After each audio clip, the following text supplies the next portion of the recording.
Dan untuk membahas tema menarik kita hari ini, Ramadan dan Lebaran akankah mendongkrak ekonomi di kuartal pertama? Dan saat ini kami sudah tersambung melalui Zoom dengan Bapak Rian Krianto yang merupakan ekonom senior dan asosiat Fakulti Lembaga Pengembangan Perbankan Indonesia atau LPPI. Kita akan langsung sapa saja Pak Rian. Selamat siang, apa kabar Pak? Selamat siang Mas Dev, kabar baik? Terima kasih Pak Rian sudah meluangkan waktu di IDX Channel. Topik kita menarik ini Pak. Ini juga berkaitan juga dengan pergeseran siklus sebenarnya. Karena kalau Ya, kita perhatikan itu di kuartal pertama perekonomian pasti melambat seiring juga dengan belanja pemerintah yang juga agak tersendat ini Pak. Tapi kalau bet- berbicara dengan siklus terutama di hari-hari besar keagamaan ini memberikan dampak yang signifikan. Nah, sebelum kita ulas untuk kuartal pertama Pak, boleh kita review pencapaian ekonomi Indonesia di sepanjang 2025 di tengah tekanan global yang terjadi. oke. Kalau kita review perjalanan pertumbuhan ekonomi kita tahun lalu 2025, kita bisa berikan kredit yang baik kepada pemerintah ya. Artinya kita mampu tumbuh dengan baseline 5% dengan realisasi pertumbuhan year on year 5,11% tahun lalu. Artinya itu sudah di atas konsensus lah ya. Hampir sebagian lembaga-lembaga asing itu memforecast pertumbuhan kita tahun lalu itu batas bawah itu 4,7, batas atas 5,0 atau 5,1 lah. Mhm. Tetapi realisasinya bisa terwujud 5,11%. Dan yang menarik adalah pertumbuhan kuartal to kuartal tahun lalu yang 5,39%. Seingat saya itu juga pertumbuhan secara kuartalan yang extraordinary, yang tertinggi selama kurang lebih 3 tahun terakhir ya.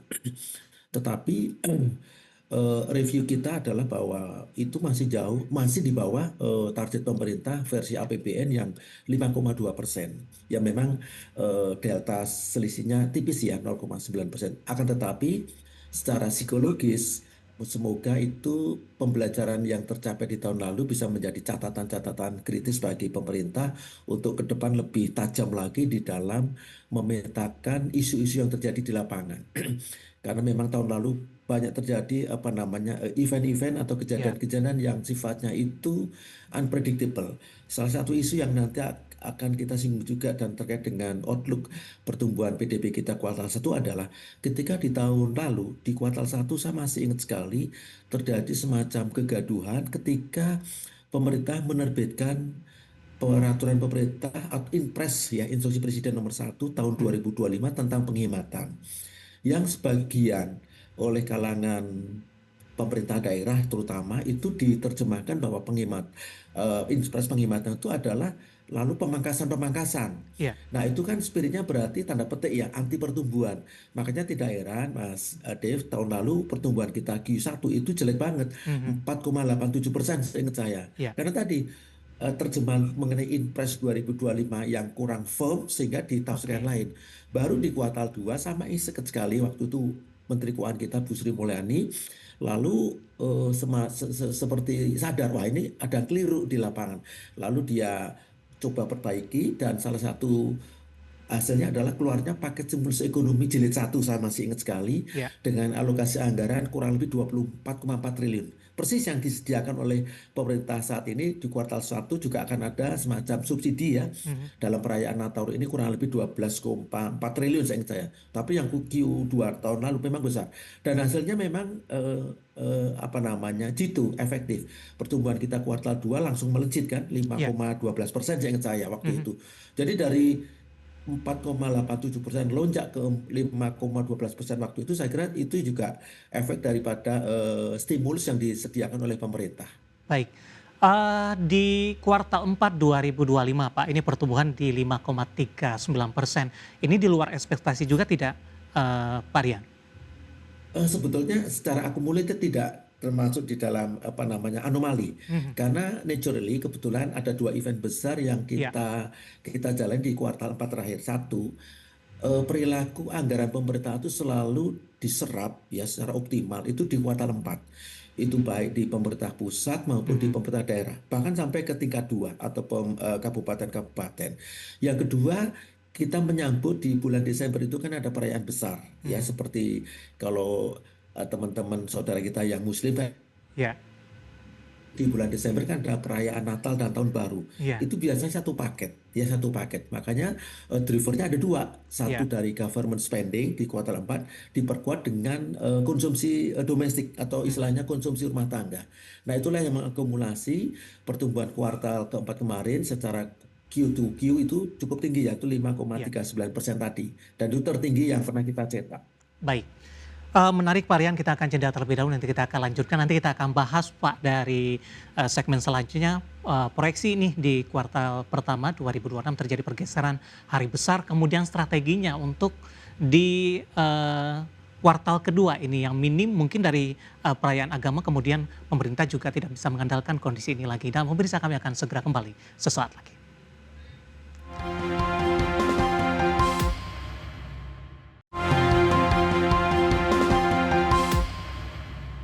Masih di Market Highlight pemirsa, dan selanjutnya kita akan lanjutkan kembali perbincangan dengan Bapak Rian Krianto yang merupakan ekonom senior dan asosiat Fakultas Lembaga Pengembang Perbankan Indonesia. Pak Rian, kita lanjutkan kembali Pak, menarik setelah kita review tadi di 2025, di kuartal pertama Pak 2026 ini kondisinya agak sedikit berbeda, ada pergeseran untuk keagamaan, ada Ramadan, kemudian juga Lebaran secara siklus. Momentum ini merupakan salah satu penopang terbesar dari tahun ke tahun. Nah, kondisi ini juga ditambah Pak dengan perayaan Imlek, pemerintah mengatur tanggal cuti bersama. Artinya mobilitas tidak hanya dilakukan oleh mereka yang merayakan, tapi yang tidak merayakan juga ikut melakukan liburan ke tempat-tempat tertentu. Nah, itulah satu keistimewaan untuk Mhm. kuartal pertama tahun 2026 ini, Mas Dev ya. Iya. Satu, sebetulnya carry over dari peristiwa Natarunya masih sisa di kuartal satu. Mhm. Yang kedua juga ada perayaan Hari Raya Imlek tadi, Mhm. yang itu juga tentu dengan segala keriaannya.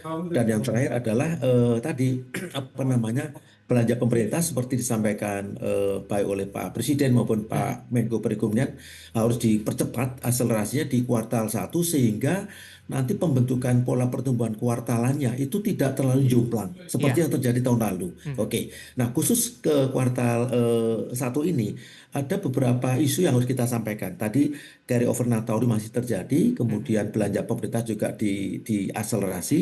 Satu lagi juga konsumsi rumah tangga didorong, di mana pemerintah menyediakan apa namanya paket stimulus kurang lebih 12,4 triliun seingat saya, Iya. 12 triliunan untuk menstimulir mobilitas orang, karena itu juga diberikan semacam kelonggaran Mhm. masa libur bersama ya atau cuti bersama diperpanjang. Nah, satu lagi yang kita juga nggak boleh lupa, Mas Ip, kalau pemerintah optimis kuartal satu kita bisa tumbuh 5,61%, Iya. saya nggak kaget Mhm. ya. Selain ada akumulasi apa stimulus tadi ya, instrumen-instrumen stimulus tadi, Mhm. juga karena itu terkena low base effect, Mas Ip. Mmm. Apa itu low base effect? Kan tadi udah kita mention, di kuartal satu tahun lalu pertumbuhan kita rendah 4,87%. Iya. Jadi kalau kita ada tambahan sedikit saja, itu efeknya udah cukup mendongkrak. Makanya saya confident ya bahwa pertumbuhan kuartal satu kita mungkin 5,4 sampai 5,6% Mhm. di kuartal satu Itu rekor itu Pak? itu Dibandingkan dengan rekor. kuartal pertama di sepanjang Indonesia berdiri? Betul, Iya. maksud saya dibanding kuartal satu tahun lalu yang memang tahu kuartal satu tahun lalu itu anomali, pertumbuhan rendah sekali yaitu 5,87%, 4,87%. Maka kalau pertumbuhan Q1 itu di forecast sekitar 5,6%, Mhm. saya tidak terkejut gitu loh. Itu Iya. intinya. Mhm. Dan pemerintah kan saya amati betul extra effort bagaimana pertumbuhan kita yang ditarget di sepanjang tahun ini 5,4%, sesuai asumsi APBN itu akan diupayakan seoptimal mungkin. Nah, salah satu salah satu modal kita untuk bisa tumbuh 5,4% adalah di kuartal satu itu harus betul-betul apa namanya ini menjadi stepping stone Iya. atau tahapan awal untuk kita bisa membukukan sepanjang tahun ini tumbuh 5,4%. Baik. Fondasinya ya Pak ya harus dimaksimalkan di Betul. kuartal pertama di 2026 ini. Ya, Dengan berbagai stimulus yang diberikan Pak, baik dari sisi transportasi, pangan, kemudian juga beberapa stimulus yang diberikan dengan 12,83 triliun rupiah tadi, apakah strategi ini sudah pas Pak? Atau mungkin ada yang bisa ditambahkan mungkin yang betul-betul atau menambah dari posisi pertumbuhan kuartal pertama nantinya? oke. Secara polisi makro ini sudah on the track. Menurut Mhm, saya sudah on the track. Satu hal lagi dari fiskalnya juga perlu pertumbuhan kita mhm, cermati. Kemudian dari sisi moneternya juga kebijakan Bank Indonesia juga condong pro growth atau pro pertumbuhan. mhm, Nah di sektor keuangan juga terus didorong bagaimana akselerasi dari mhm, fungsi intermediasi iya, terutama untuk sektor perbankan karena mhm, sepanjang tahun lalu kan terjadi sedikit perlambatan di pertumbuhan kredit, makanya diusahakan tahun ini bisa didorong pertumbuhan kredit bisa double digit, iya, batas bawah 10%, batas atas 13%. Nah, tetapi di sisi mikro Mas Div harus mhm, diperbaiki. Di sisi mikro itu artinya gini, pemerintah memberikan stimulus yang luar biasa besar ya, iya, tetapi nanti di lapangan itu harus betul-betul direspon dengan baik. Salah satu andalan kita adalah sektor pariwisata atau tourism kan. Maka destinasi-destinasi tempat-tempat berkunjung pasca liburan ini harus apa ya, dioptimalkan ketersediaannya dengan baik.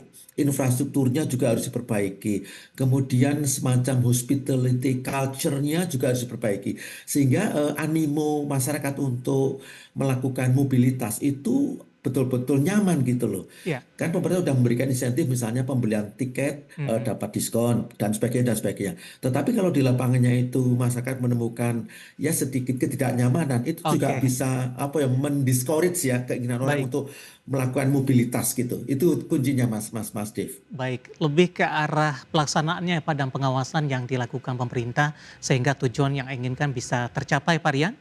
Ya, seperti Baik, itulah pengawalan sampai ya. di level mikro di lapangan gitu. Oke, waktu kita cukup terbatas Pak, sebenarnya masih ada beberapa pertanyaan lainnya, tapi paling tidak ini bisa memberikan gambaran keoptimisan kita awal dari pondasi kuartal pertama 2026 untuk melanjutkan tren selanjutnya dan menyambung juga di perayaan Natal dan Tahun Baru di 2026. Terima kasih Pak Rian, sehat selalu Pak. Ya, sama-sama Mas Dev. Sehat Baik, selalu. Terima ya. kasih. Terima kasih juga Bapak Rian Krianto, Ekonom Senior dan Asosiat Fakulti Lembaga Pengembangan Perbankan Indonesia atau LPPI.